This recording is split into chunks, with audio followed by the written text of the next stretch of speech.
Hey guys, it's Elaine, the Ninja Life Coach, and welcome to my channel today. Today is Wig Talk Tuesday, so sit back, grab yourselves a cup of coffee. I'll be right back.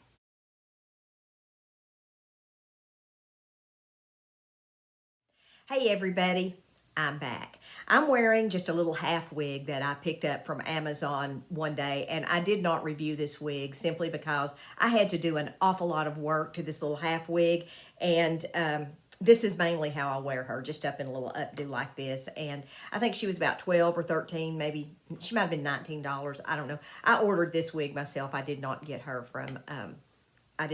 in exchange for a review. So I just decided I wanted her and I kind of like the color. So I just got her. If I can find her, I'll drop a link down in the description box. But let's talk today a little bit about how to find the perfect wig for you. Now, there's a lot of talk that goes on in my wig groups that I'm a member of on Facebook, and I see ladies post pictures all the time of them wearing various wigs. And listen, to my way of thinking, there are wigs for everyone. There is no one on the face of this planet, in my mind, that can't wear a wig. It's just a matter of finding the right wig. Sometimes that can be quite the journey. And the reason why that's a journey is because not everyone wants to wear something like this that's so totally different from your own hair that people know that you have on a wig immediately. I mean, if I go out like this and people who know me see me, they're immediately like, you've got on a wig, because my biological hair is about this short. So that does not bother me. But I realize that does bother a lot of folks. So when you're looking for your first wig, my advice would be find something that's as close to your biological hair as you can. Look at all the websites. Look at cheap wigs. Look at expensive wigs. Look at whatever. And just know when you look at that on the website, someone has zhuzhed that wig up to make it look better than it's actually going to look coming out of the box. It doesn't matter if you get, a $15 wig off of Amazon or a $1,500 wig from Ellen Villa Human Hair Collection. It doesn't matter.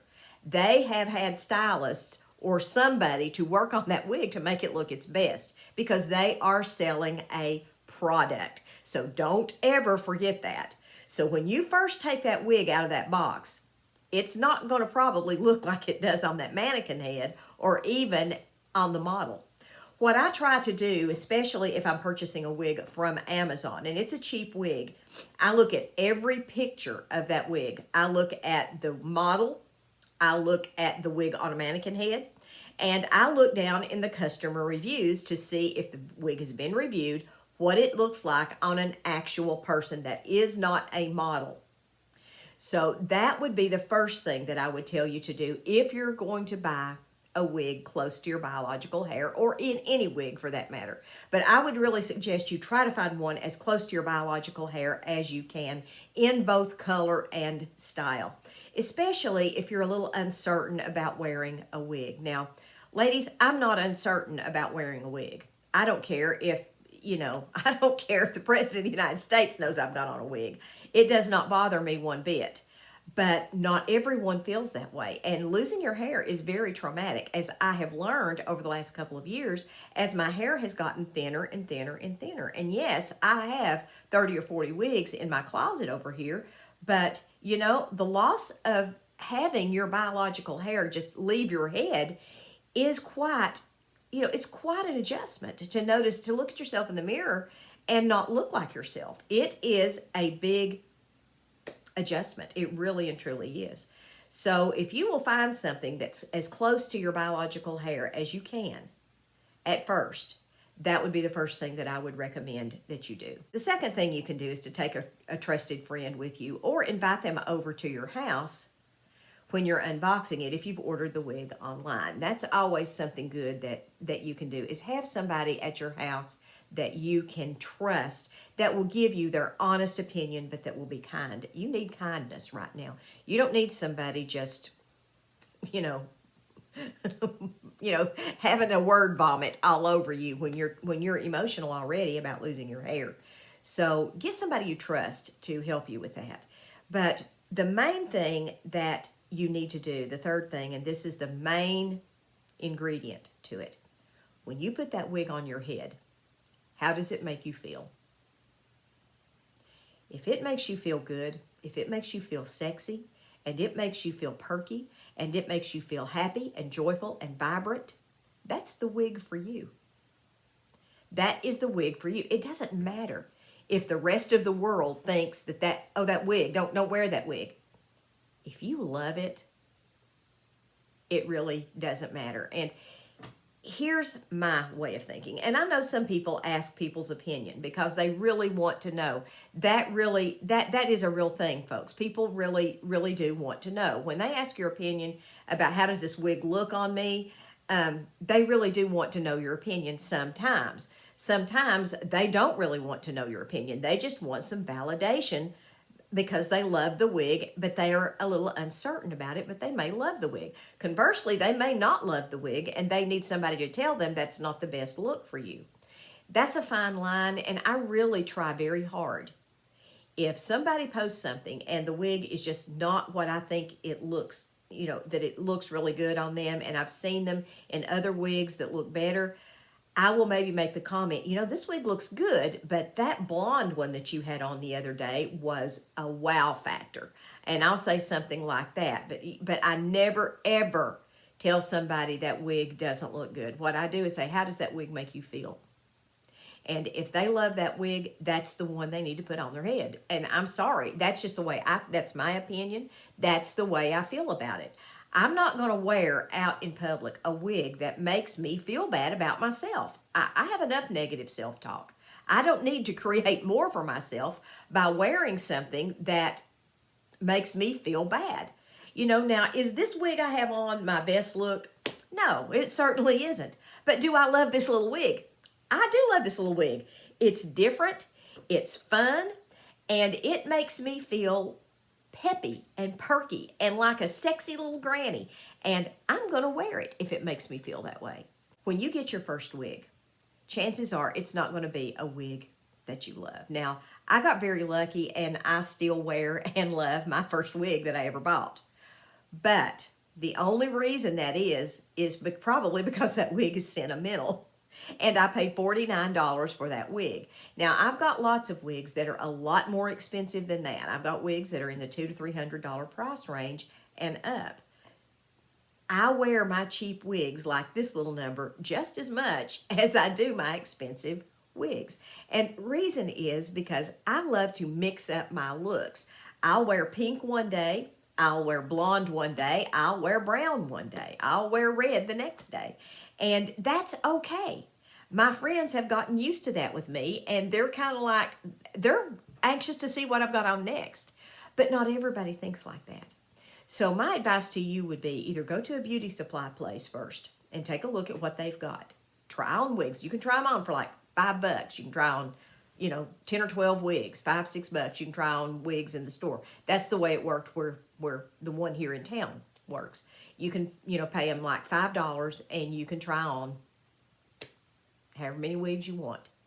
And when I went there and bought my pink wig that I've got, I tried on 5 or 6 wigs, and then when I put that pink wig on my head, I was like, this is the one I've been looking for. And that's what I would do my first go round, and I would not spend a fortune on my first wig. I wouldn't do it. When you could put the first wig on your head, if you've never worn a wig, you need to understand that wig is not going to feel like your biological hair. It's not going to behave like your biological hair. Even human hair wigs do not behave like your biological hair. They just simply do not behave that way. So it's a learning curve. Some wigs are heavier than others. The cheaper the wig, normally the heavier the hair, because it's not customized like a more expensive wig. That's why I always recommend people to get a less expensive wig at first. Try it out, get used to the feel of the thing on your head before you pull the trigger on a $200 or $300 wig that you are probably not going to be able to get your money back on. I don't want to see anybody stuck with something that they won't wear or something that just doesn't work for them. Now, if you can go to a wig shop and get fitted for a wig and buy your wig that way, that's the ideal. And then it's okay to buy a more expensive wig because you've got an expert right there telling you what, yes, this looks good. No, this, we need to do this. This circumference is too big. We need a smaller wig. You've got somebody that knows the industry and can help you pick out the perfect wig for you.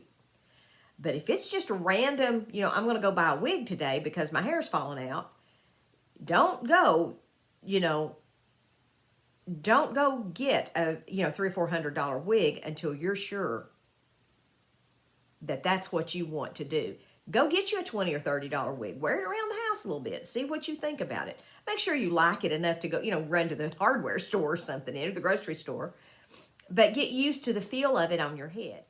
It can be extremely intimidating, as I've said before, to pick out your first wig. But you have to take into account some things just like you do when you're getting your biological haircut. What's the shape of your face?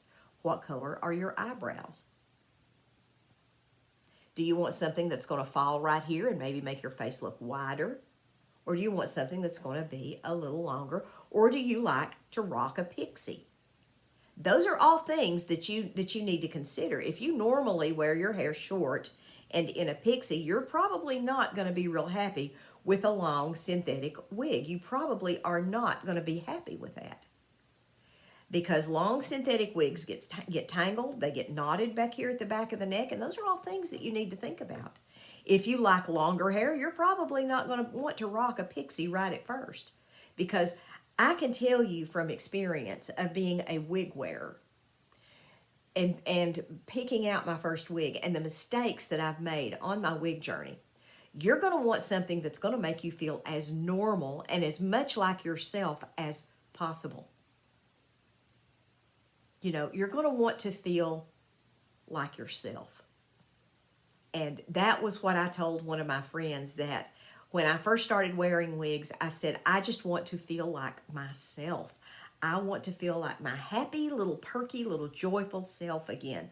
That's what I want. And whatever wig I put on my head, that's kind of my litmus test of whether or not I'm going to wear that wig very much. Does it make me feel vibrant? Does it make me feel sexy? Does it make me feel like myself, regardless if it makes me look like myself? I want to feel like myself. I want to be smiling. I want to be happy. I want people to say, hey, Elaine, and I want to say, hey, right back to them. I don't want to be skulking off over here in the corner somewhere because I'm unhappy with the wig and I don't feel confident with what hair I'm wearing that day. And if it doesn't make me feel that way, then I will not wear that wig. And, some of you all have attended some of my wig sales in my Facebook group. And if you have, then, you've heard me say this wig just doesn't make me feel confident. There's nothing wrong with the wig. The wig is maybe a perfect wig, but it's just not for me. I have a pretty lenient set of standards for my wigs. It doesn't have to fit perfect. It doesn't have to be the perfect color. It doesn't have to be any of that. But it has to make me feel a certain way or that wig is going to stay in that box. And that's just the way it is. Now, I have to say with 100%, vote of confidence that any wig I've ever tried on with Ellen Villa or pretty much Uniwigs has made me feel good. And those are the two companies that I do, the two better companies that I do review for, often. And their wigs always make me feel great. Am I in love with every color? No, I'm not. So I'm going to wear some colors more than I do others, but when I put that wig on, I feel confident and I feel happy. Conversely, there are some Amazon wigs that I feel happy. I feel happy as a little lark with this wig on my head. I was earlier today wearing my little other $20 Amazon wig, and I got more compliments on that thing. Oh, what have you done to your hair? They actually thought it was my hair, and the wig is like a $20 wig, and it's okay. It is perfectly fine. They're like, and I've got, people that know me, they're like, is that your hair? And I'm like, yes, I purchased it. It is actually my hair. I bought and paid for this hair. Yes, it is. So, develop a sense of humor about it, because if you can develop a sense of humor about what you're wearing on your head, that will take you a long way towards adjusting to your hair loss. If you are not a member of the Facebook group Wig Wisdom, I'm going to suggest that you go over there on Facebook and join that group. That is a wonderful group of ladies. They're very supportive and they will help you. There's another one that's Blessed with Hair to Share, Sister to Sister Blessed with Hair to Share. That's another great one. Wendy is wonderful. She's the administrator of that group. She's wonderful and she has a great attitude. So those are two really good groups that you could join, support groups, and you can see a lot of wig styles before you go make your first purchase, and you can actually see them on a living human being, not a wig model. So that makes a big difference. And to me, that's a big thing is, can I see this wig, especially if I'm getting ready to pop $200 or $300 down on a wig? I want to see it on somebody that looks like me. I don't want to see it on somebody that looks like Angelina Jolie because she could make bald look good. I want to see it on somebody that looks like me, that's 65 years old, that's out here with a wig on their head. That's what I want to see. That's the type of thing that is important to me. So that's one thing you're going to want to do. And check out wig reviewers. I mean, Taz with Taz's Wig Closet. She's always impeccable. I love her. I love Patty's Pearls. Godiva's Secret Wigs is another one that I follow. Denise Sheets is another one. And so is Christy McDaniel. Any of those ladies, Crazy Wig Lady, she's a good one. I love to watch all those wig ladies because that will give me an idea of what it looks like on somebody that's just out here going about their business, working a public job and doing things like what I do. So listen, you guys, I hope this has helped you some. I just really like to encourage people on their wig journey. I have been wearing wigs a lot more lately than I have before, simply because my hair is getting thinner, even though my biological hair is in pretty good shape right now since I had all the dead part cut off of it. But it is really fuzzy, it's frizzy, it's just miserable and thin. And so there are some thinning patches in it, and I have been wearing wigs when I really want to look good and when I want to look on point. And if I just don't want to fix my hair that day, which is pretty often during this pandemic, this is what I do. I throw something like this on my head and I just go and I'm ready. I can get out the door in 5 or 10 minutes. And it's just easy, it's simple, it's comfortable. I've never looked back on my journey, ladies. Do I wish I still had more biological hair? I do. I do wish I had thicker biological hair. But since I can't have that, I can have this. And I can have a million variations of this if I so desire, as long as my pocketbook holds out. I hope you all have a wonderful day. God bless you all. I've enjoyed visiting with you. Maranatha, guys.